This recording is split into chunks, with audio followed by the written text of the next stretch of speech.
Hey, how's it going, guys? This is Tom from UDS with another edition of UDS Interviews, our series where we chat to interesting people from around the world.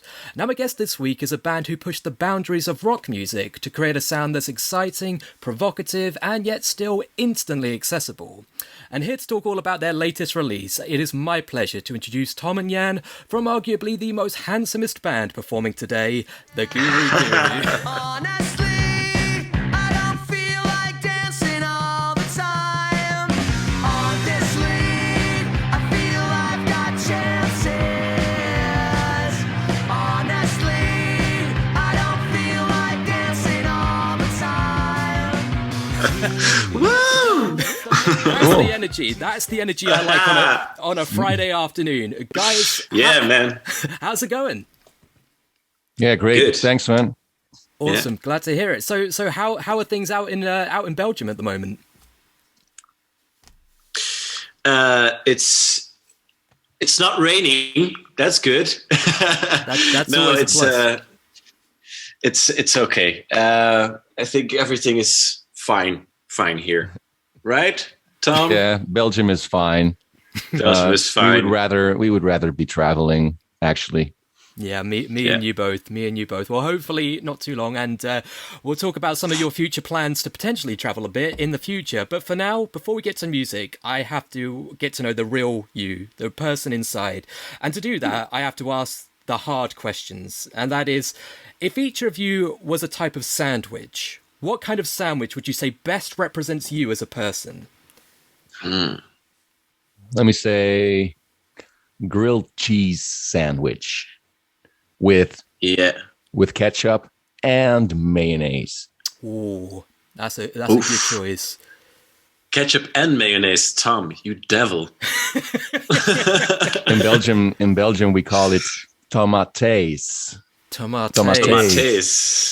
I love it. I like to put them on separately on my plate. So a double dipping situation. I like it. What about you, Jan? I would love just like bread with a steak in the middle, and then another piece of bread, and then like vegetables, and like a sort of like hot salsa sauce. Ooh. Like this, you know. It's messy eating.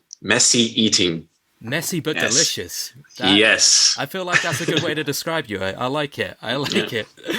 But anyway, as much as I could probably talk about sandwiches for the rest of the afternoon, we should probably talk about music, because that is the reason you're here. And that is your brand new EP, It's a Doggy Dog World, has been out for a week to the day today at the time of recording. So what's the reaction been to it so far? Pretty good, actually. Yeah, I think this was more than we hoped for. We intended on just putting out a small EP in between albums, and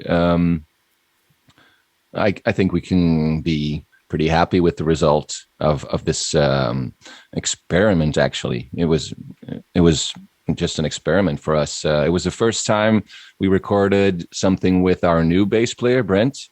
And I think we were just figuring out some stuff, what we could do by ourselves, because of the lockdown, we decided to record everything ourselves and just see what could happen. And yeah, it's a great result. And I think we can be very happy with the reactions so far. Absolutely. Yeah. It must be quite a lot more satisfying, fulfilling to know that you were involved right from the start all the way through the process, and everything that has come out is your own work. How does that feel, knowing that it was all DIY? It feels really satisfying. I think it's at the core of our band to do everything, as you said, DIY. It's very natural to us. We don't want to overthink stuff too much as well. Like we just try to keep it spontaneous and just do whatever we feel like. Actually, just basically that. I think that's the Guru in a nutshell. That's it. I mean, if you don't, do what you want, how are you going to expect anyone else to like your own stuff if you don't like it? So, absolutely, that's the great place to start. And I've been really, really, really digging the EP. It's some of my favorite stuff you guys have done. So, yeah, if you're going to do more of the stuff you enjoy and just want to sort of experiment, then please do more because I'm loving it. But Cool. But it's kind of a bit poetic, I suppose, in a way that this release comes out as it is now, because your last album, Point Fingers, came out just as sort of the world was going to shit, basically. And so it's nice that this release is kind of coming out again, sort of touch wood, all hoping that the world is kind of getting back to normal. So yeah, it's just like a weird sort of, it's a bookend of a crazy time in the world, I guess. Yeah, let's hope let's hope it's the beginning of some ending of this. Fingers crossed. Fingers crossed. No, definitely. I think it was a very hard and challenging time, but also a very inspirational one as well. I think I think we had it was an unraveling of sort of things you normally wouldn't notice, like if you know what I mean. Like it's just like I discovered a lot of things I didn't know about myself. So in the pandemic, and so it's been interesting as well, I think. But yeah, let's hope this sucker is gone. Fingers crossed. Yeah.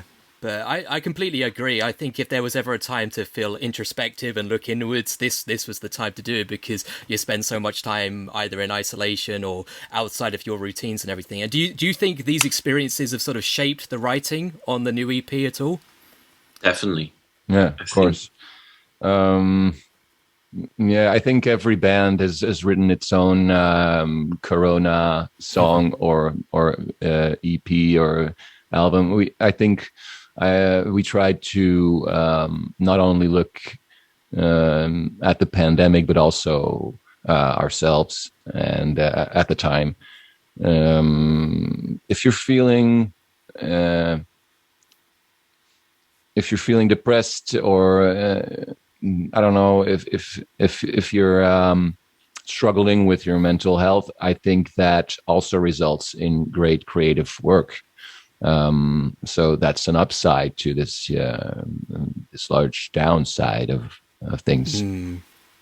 100%. Yeah, I mean, the best art is always made from either tragedy or upheaval and everything like that. So yeah, I completely agree that if they were looking at sort of the silver linings in what's been a dark time, the art that comes from it is definitely one of them. But speaking of the art you're producing, this isn't the only release that you've put out recently. That you've also got the Live in Antwerp EP, which has been released as a double EP alongside the other one. But this one is limited to the vinyl release. So what was the thinking behind keeping it exclusive to the physical version? I don't know if there was a lot of thinking involved. I think I'm not really sure if it was, but yeah. So no, I don't. Tom, do you know about this? Well, yeah, in my opinion, you can put it out. You can put everything out digitally for free on Spotify. But I think this was just something extra for people who actually bought a physical record. Yeah, this live side of the EP. Yeah, definitely. Well, listening to it as I have done, it's made me want to see you guys live, which to my shame is something I haven't had the chance to do yet. But maybe later this year that could be happening, because you've got some tour dates planned, particularly exciting for me, a tour based in the UK as well. Can you tell us a little bit about what your plans are for the rest of the year? It's exciting for us as well. Let's hope that this little tour can actually happen. Even if it's with people in the audience sitting down with their masks on. It's not the same, but it's it's something. So I really hope we can make it to the UK. Yeah. Fingers crossed. Yes, well, exactly. If we manage to do the London date, I will be there, and the drinks will be on me. That is for sure. But you're doing some of a bulk of the stretch with Saint Pierre Snake Invasion, aren't you? Who are a fantastic band.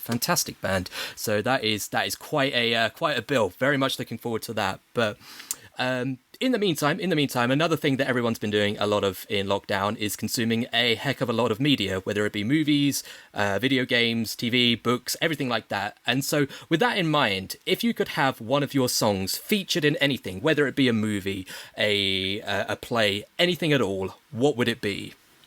Whoa. That's a difficult question. First thing that comes to my mind is Rick and Morty. Oh yeah, I would like to absolutely. be on that show. Yeah. Yeah. That would work so well. I haven't seen any of season 5 yet, which I think is just coming out at the moment. But oh man, those I've seen I think the first 3 series, and absolutely it needs a bit of the guru in there just to spice it up a little bit more. Fantastic choice. Cool. Well, as we sort of wrap up, get to the end of the interview, obviously we've mentioned that you've got some tour dates lined up, but have you got anything else in the works? Are you writing any more music at the moment? What else can people expect from you guys in 2021? Well, I think in 2021, we hope to play as much as we possibly can. And we just want to get that live vibe again, just have a good interaction with the audience and just feel that energy again. But like in 2023, it's 10 years of Guru. So we're brooding on something in our heads to do something special, I think, with that. But as we said before, we're very spontaneous in our creative process. So who knows? In the meantime, we'll write. I think we're just going to keep on writing and keep on playing. And if we get wild, crazy, and say like, oh, we'll do another album before 2023. We just do it, It's it will depend on how the pandemic evolves. Absolutely, Yeah, absolutely. definitely. Yeah, well, if there's ever been a time to live in the moment, this is it. And I'm very much looking forward to seeing what you guys have got coming up, whatever it may be. But the last stupid question I have to ask you, and it's as stupid as sandwiches and everything else, so you probably won't I love be shocked. stupid questions. Yeah.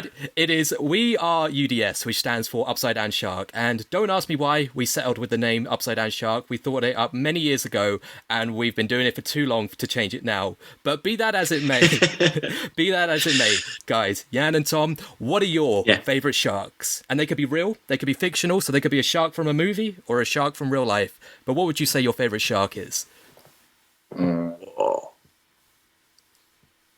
Mega Shark. You know the song Baby Shark? Baby Shark. Well, at the end of the song, there's this, it goes Junior Shark, then Mama Shark, then Daddy Shark, and then you have Mega Shark, and she's with you. And that's my favorite shark. Excellent. Oh. Fantastic. My favorite shark is Hammer Shark. Like the shark with I don't know if it's called Hammer Shark, but with the horizontal head. Like this one behind me. Yes, that's my favorite shark. Oh, I love because he's quirky. He's quirky. He's like outside of all the other sharks. He's a very particular shark. Absolutely. And I like particular sharks.